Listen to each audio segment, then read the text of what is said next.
2027. This is the Ifeanyi Okowa. They are celebrating that he decamped to APC as if he has political capital in Delta State. And this is the same Ifeanyi Okowa PDP boys claimed that he was an upgrade to Peter Obi when Atiku Abubakar chose him as the VP in 2023.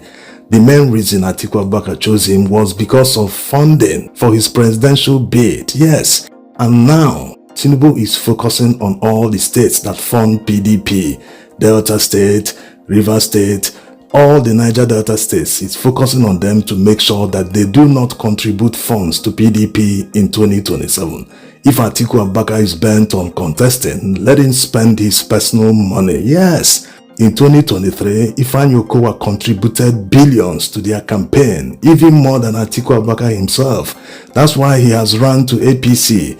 Remember the loan, the massive billions he took a few weeks before the election, it was for their campaign. If he didn't take that loan, he wouldn't have decamped to APC today.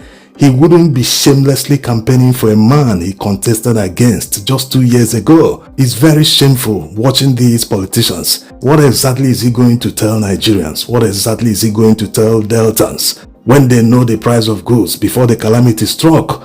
Tinubu couldn't improve on any of the indices he met, so what exactly are they going to tell Nigerians? That he would try to improve on them in the remaining 2 years or in the 4 years after 2027? People are intelligent. Don't feel that because these women are market women that they don't know anything. No. This is why Nigerians shouldn't bother themselves about all these decamp. The politicians that are decamping are just doing that for their selfish interest. Yes. The worst part is that people in Atiku's camp pretend they don't see all this. They can't face Atiku Abubakar and tell him the honest truth. What are you doing? Governors are leaving the party. They are moving to APC. Even your VP candidate has left the party and is actively campaigning for Tinubu. What are you doing? Isn't it time you made it known to Nigerians that you are not going to contest, so that people that are planning to leave the PDP will now stay back and say, okay, the big masquerade has left. He's always there thinking that he owns the ticket, that no one should get it because he was a former vice president. Is that how politics should be? The former vice president doesn't retire. He's going to be 81 years in 2027 and he thinks he can still contest as an octogenarian. No. They are focusing on Peter Obi. They pretend not to see what is happening around them. They want to inherit his political capital. Someone that spent about 9 months cultivating and building a massive followership, both home and abroad. He just wants to inherit that without working for it.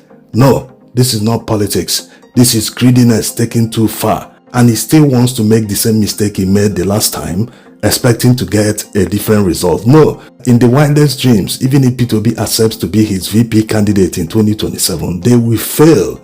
All these market women you are seeing, they know what is happening. They understand politics. Yes. And going by the experience under this administration, people are not going to make the mistakes they made the last time. Only Atiku Abubakar and his group feel they can make the same mistake and get a different result. Remember what Atiku Abubakar said. He said the reason he contested the 2023 presidential election was because PDP failed to zone the party's ticket to the southeast. And they tried to do that, but Wike refused because he knew that if he was zoned to the southeast, he would not be eligible to contest. That was why they went for an open ticket, and he ended up losing to Atiku Abubakar. You can also say that if PDP zoned the party ticket to the southeast before Peter Obi left PDP, maybe he wouldn't have decamped to Labour Party, because Atiku Abubakar, his ally, would have helped him secure votes from the north to win the presidential primaries. Okay, that's by the side. Now, what is stopping Atiku Abubakar from insisting, since they've made mistake in the past? He needs to insist now that PDP must zone the party ticket to the southeast. Is there anyone that is going to stop him again from insisting that the right thing be done? Because they had all sorts of excuses at the time. On one hand, they will say, the Northeast have never had a shot at the presidency. That is also a first time for them, not just the Southeast. On the other hand, they will tell you, we wanted it zoned to the Southeast, blah, blah, blah. What is stopping him now from insisting that it must be zoned to the Southeast? Yes. You see, the kind of politics we play always reflects on the economy. Look around the world in many countries. Once politics is transactional, any Dick and Harry from anywhere, from dubious backgrounds with questionable wealth, they will launder that money in politics, and when they get to power, they will start recovering their investment, and the merry-go-round continues. So until we break that cycle of transactional politics, this is why politicians who believe in money buys anything, anyone that is standing in my way, I will pay his price till I get that presidency.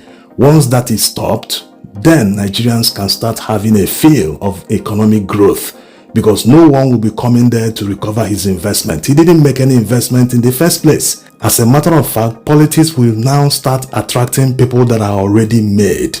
People that have made money, conquered greed. They just want to render service to uplift fellow Nigerians. This is how it's supposed to be. Transactional politics is why Nigerian politicians who are supposed to take advantage of every publicity during campaigns, but they dodge debates. Yes, debates are ways you market yourself to the citizens. You make them understand your intellectual capability, that you can do this, you've done this in the past. Is an opportunity anyone seeking public office should never allow to pass by. But here, they openly declare that they are not attending any debates, that they are not debating anyone because they believe in transactional politics. They will buy anyone. Even on election day, fellow citizens will take money, a few thousands, peanuts, and vote for them. Also, one of the major reasons Atiku Abubakar believes he has more political capital than Peter Obi is not because he was a former vice president. It's because of transactional politics. Is that true? This man explains it better. Obi can't move backward. Obi being a vice to Atiku, they are not going to win any election. Like he said, if there is an election drawn today between Obi and Atiku, Obi will flog Atiku hands down like pieces, almost in all the states of the federation, even in his own state. Even in Adamawa. Nigerian youths must emulate these women that rejected Ifeanyi Okowa. When people approach you to market failed politicians in 2027, you know what to do. You don't even need to be violent about it. Just tell them to their faces that they are shameless and wicked, that they want to sell you poison. And when anyone wants to sell you poison, it means the person wants you dead. It means the person wants you to buy something that will kill you. There's a way you will talk to someone without assaulting that person. He will prefer that you assaulted him instead of the way you dressed him down. He will not find the fit to stand or walk out of the venue or the hall where he came to market his failed politician. So this is the way to go in 2027. For people saying, collect the money from them. After all, it is your money they stole. You are taking your share. No. Stand strong on something you believe in. Don't collect any money from anyone. Even if you have to descend so low to collect money from them, tell them they should up the money. Yes, if they calculate minimum wage for 4 years, they should pay you that to buy your vote.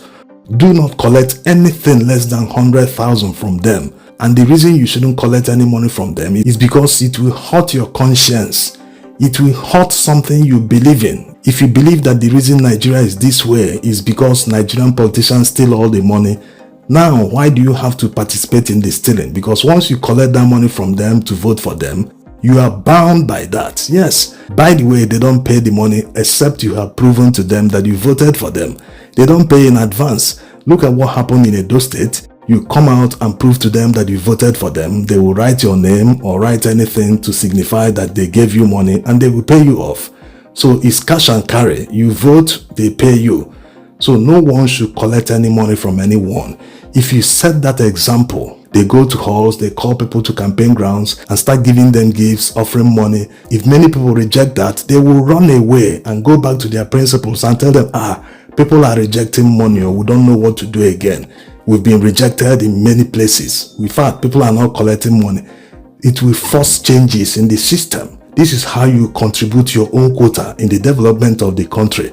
Don't say, there's no reason to reject this money. It is Nigerian money. They stole the money. I have to take it. Don't take any money from anyone. That will also send the message to them that the money is useless.